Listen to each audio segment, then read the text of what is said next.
ഈ കോലത്തിൽ ഏത് വൈബ് കുക്കിംഗ് വൈബ് മക്കളെ. പെട്ടെന്ന് തന്നെ പരിപാടി നമുക്ക് നടക്കുള്ളൂ. അതുകൊണ്ട് തന്നെ കുക്കർ എടുക്കുക, നെയ്യൊഴിക്കുക, ഏലക്കായ, ഗ്രാമ്പൂ, കറുകപ്പട്ട, ജീരകം, അണ്ടി മുന്തിരിയൊക്കെ ഇട്ടിട്ട് നന്നായിട്ടാണ് വഴറ്റിയെടുക്കുക. എല്ലാം കൂടി കാണുമ്പോൾ തോന സാധനമൊന്നും വിചാരിക്കേണ്ട, കുറച്ചേനേ ഉള്ളൂ.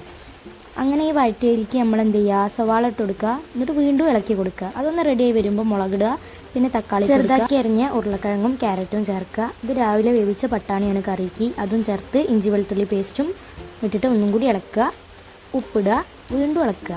ഇളക്കൽ നന്നായിട്ട് ഇളക്കിക്കോളും. ഇനി നമുക്ക് കഴുകി വെച്ച ബിരിയാണി അരി ചേർത്ത് കൊടുക്കാം. ഈ അരി ഇടുമ്പോൾ ശ്രദ്ധിക്കേണ്ടത്, അരി എത്രയാണോ എടുത്തിട്ടുള്ളത് അതിൻ്റെ ഇരട്ടി നമ്മൾ വെള്ളം ഒഴിച്ചു കൊടുക്കണം. ചൂടുള്ള വെള്ളമാണ് ഒഴിച്ചു കൊടുക്കുന്നത്. എന്നിട്ട് കുക്കർ അടച്ചതിൻ്റെ ശേഷം ഒറ്റൊരു വിസിൽ വന്നാൽ മതി. അത് കഴിഞ്ഞിട്ട് 15 മിനിറ്റ് കഴിഞ്ഞ് തുറന്നാൽ സാധനം റെഡിയായി. കുറച്ച് മല്ലിച്ചപ്പൊക്കെ ഇട്ട് അതിനൊന്ന് ഗ്ലാമറാക്കിയിട്ട് നമുക്കിങ്ങനെ ഇളക്കി എടുത്തു കഴിഞ്ഞാൽ സംഭവം സെറ്റായി. വെജ് പുലാവ് റെഡിയായി. ഇനി നമുക്കൊരു പ്ലേറ്റിലേക്ക് എടുത്തിട്ട് ഇതെല്ലാവർക്കും കൊടുക്കാം. ഞാൻ ഇപ്പോൾ അമ്മമ്മയ്ക്കാണ് കൊടുക്കുന്നത്. അമ്മമ്മ എനിക്കെല്ലാം ഉണ്ടാക്കി തരില്ല, അമ്മമ്മയ്ക്ക് ഞാൻ ഒന്നും ഉണ്ടാക്കി കൊടുക്കില്ല. അപ്പം ഞാൻ കരുതി അമ്മമ്മയ്ക്ക് കൊടുക്കാമെന്ന്. അങ്ങനെ ഞാൻ കുറച്ച് ചിക്കൻ കറി ഒരു രസമായിക്കോട്ടെ, വീഡിയോ ഒക്കെ എടുക്കണമല്ലേ വെച്ചിട്ട് അതിൻ്റെ സൈഡിൽ അമ്മമ്മയ്ക്ക് കൊടുത്തു. പിന്നെ കൊതി സഹിക്കാൻ വേണ്ടിയിട്ട് ഞാനൊരു പ്ലേറ്റിലിട്ട് അങ്ങോട്ട് തിന്നു. സംഭവം നേക്കായിക്കണ്. അപ്പോൾ എല്ലാവരും ഒന്ന് ഉണ്ടാക്കി വെക്കുക. ഇഷ്ടപ്പെട്ടാലേ ലൈക്ക് ചെയ്യുക, ഷെയർ ചെയ്യുക, സബ്സ്ക്രൈബ് ചെയ്യുക.